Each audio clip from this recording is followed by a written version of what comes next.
देखिए, इस समय की सबसे बड़ी खबर से हम आपको रूबरू कराने जा रहे हैं कि रामगढ़ के पूर्व विधायक जो ममता देवी हैं, उनके पति बजरंग महतो की किसी समय भी कांग्रेस पार्टी प्रत्याशी के रूप में घोषणा कर सकती है। हाँ, ठीक सुना आपने। कांग्रेस पार्टी रामगढ़ उपचुनाव में बजरंग महतो के नाम का ऐलान किसी भी वक्त कर सकती है।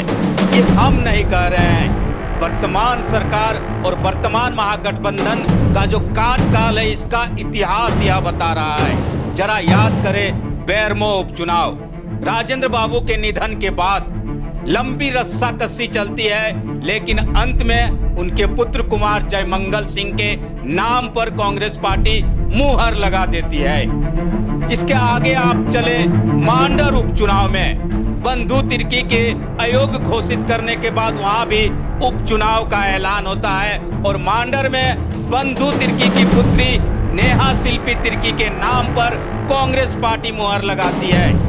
आगे चले मधुपुर, तो जो महागठबंधन की सरकार इससे एक कदम आगे चलकर जो हाजी हुसैन अंसारी के स्वर्गीय होने के बाद उनके पुत्र को सीधे मंत्री बनाकर ही चुनाव लड़ाती है। तो ये हमारा कहना नहीं, इतिहास बता रहा है। हाँ, ठीक सुना आपने। लेकिन अगर इतिहास पर विश्वास करें तो आज भारतीय जनता पार्टी के लिए जरूर दुखद खबर होगी, क्योंकि लगातार भारतीय जनता पार्टी यह आरोप लगाती है कि कांग्रेस पार्टी मां बेटों की पार्टी है। नहीं साहब, यह झारखंड है, जहां झारखंड के प्रदेश अध्यक्ष इस जो जुमले को इस बार बदल के रख देंगे कि केवल ये मां बेटे की पार्टी नहीं है, ये पति पत्नी की भी पार्टी है। ममता देवी के जेल चले जाने के बाद रामगढ़ में राजनीतिक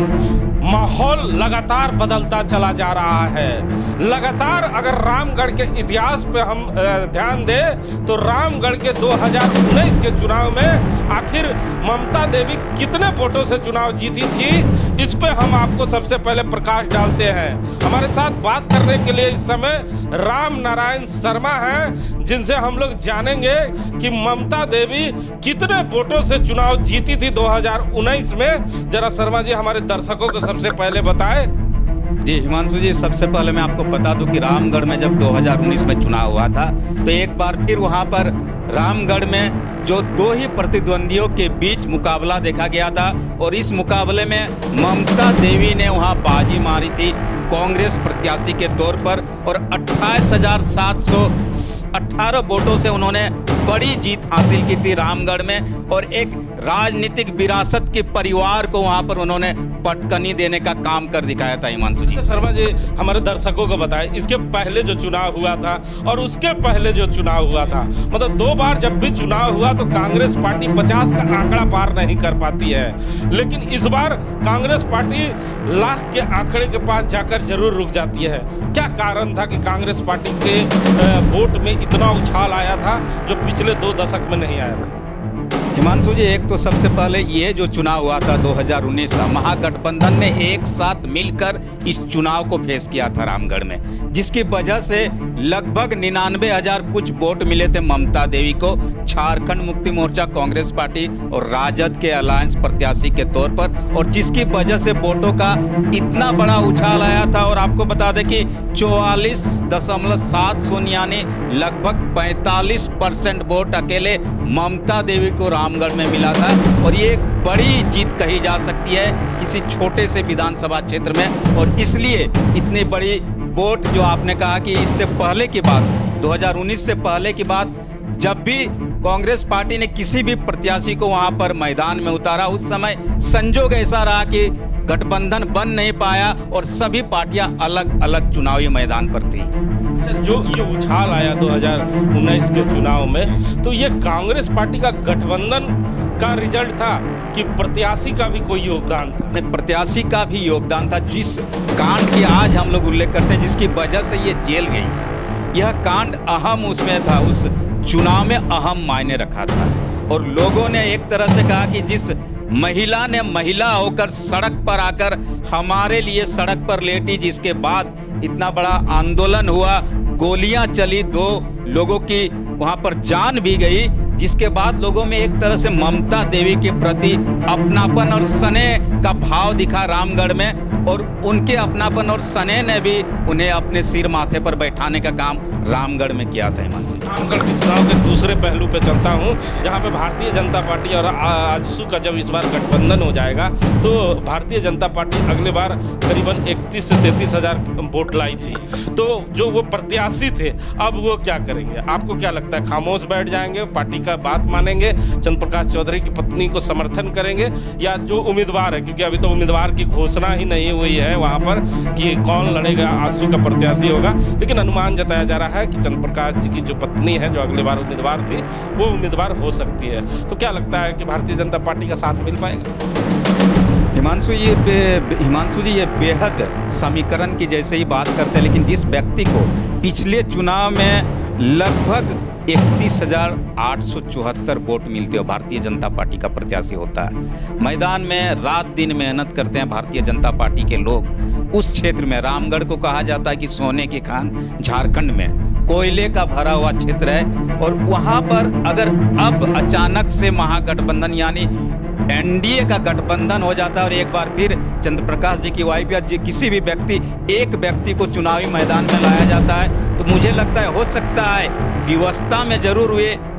इसको स्वीकार कर लेंगे, लेकिन मुझे नहीं लगता कि 100% वोट भारतीय जनता पार्टी का आजसू की तरफ ट्रांसफर हो पाएगा, और ये आने वाले समय में एक बार फिर कांग्रेस के लिए जरूर फायदेमंद होगा। हिमांशु जी,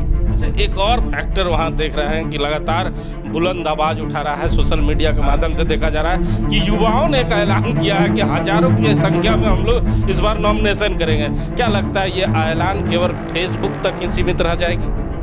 नहीं, जब युवाओं ने कहा है तो अब आज से अधिसूचना जारी भी हो गई, आज से नॉमिनेशन भी शुरू हो गया है, 1-2 दिन में आपको पिक्चर साफ दिखने लगेगा हिमांशु जी। और जब युवा कह रहे हैं कि जेपीएससी जेएसएससी को लेकर सरकार का कोई मापदंड ही नहीं है, तो इसी चुनाव में हम लोग भाग आजमा लेते हैं, चलो नौकरी नहीं दे सकती सरकार, तो सरकार जिस उलझन में पड़ी हुई कि एक बार फिर इस सीट को हम लोग निकालेंगे, तो हम लोग भी सरकार को शांति से चुनाव में ये सीट निकालने नहीं देंगे। और इसलिए कहा जा रहा है कि 1000 की संख्या में युवाओं ने घोषणा कर रखा है कि पूरे प्रदेश से एक कर युवा वहां आएंगे और रामगढ़ के उपचुनाव में नॉमिनेशन करके सरकार को एक तरह से मैसेज देने का काम करने जा रहे हैं। अंत में शर्मा जी, समय की कमी है, अंत में एक चीज़ जरूर हमारे दर्शकों को बताएं, ये जो चुनाव होने जा रहा है क्या माना जाए कि जो 2024 में लोकसभा का चुनाव होगा इसका बुबिल झारखंड में यहाँ से फूका जाएगा? अगर जो मतलब कि लगातार उपचुनाव जीतती चली आ रही है महागठबंधन, अगर इस चुनाव में भारतीय जनता पार्टी आजसू तालमेल करती है और मजबूती से चुनाव लड़ती है और रिजल्ट अगर बदलता है तो कितना असर पड़ेगा? अगर रिजल्ट नहीं बदला तो भारतीय जनता पार्टी पर कितना असर पड़ेगा? नहीं, उपचुनाव की जैसे आप बात कर रहे हैं रामगढ़ की, हालांकि ये जरूर लिटमस टेस्ट है दोनों महागठबंधन के लिए, महागठबंधन यूपीए की बात करें या एनडीए की बात करें, लेकिन अगर सचमुच में भारतीय जनता पार्टी और आजसू गठबंधन करके इस सीट को उपचुनाव में निकाल लेती है, तो आने वाले समय में कार्यकर्ताओं को जो कहा जाता है कि बूस्टअप करने का काम ये चुनाव करेगा, और आने वाले समय में आजसू और भारतीय जनता पार्टी एक बार फिर पूरे मूड के साथ इस चुनाव को फेस करेगी, लेकिन महागठबंधन के लिए जैसा कि आपने कहा कि इससे पहले जितने भी उपचुनाव हुए हैं महागठबंधन ने बड़ी जीत हासिल की है, तो उनके लिए एक तरह से प्रश्न लगेगा कि अब आगे हम लोग को और कैसे मजबूती के साथ 2024 का, चाहे लोकसभा के चुनाव की बात करें या जो विधानसभा के चुनाव की बात करें, क्योंकि लोकसभा के चुनाव की बात अक्सर कहा जाता है कि देश के परिदृश्य को देखते हुए ही लोग उसमें वोट करते हैं, फिर भी उस चुनाव का कुछ न कुछ तो असर दिखेगा आने वाले समय में। आपने ये राम नारायण शर्मा थे जिन्होंने साफ तौर पे आपको बताया कि किस तरह रामगढ़ की राजनीति पल पल बदल रही है, लेकिन हम आपको जरूर बताना चाहेंगे रामगढ़ का विधानसभा का चुनाव झारखंड के इतिहास का वो पन्ना लिखेगा जो आने वाले समय में लोग खूब मस्तियां से इसकी कहानी सुनाएंगे, क्योंकि रामगढ़ ही एक ऐसा विधानसभा है जहां पति और पत्नी का प्रेम इस बार जम के देखने को मिलेगा। चाहे कांग्रेस पार्टी के उम्मीदवार हो जिनके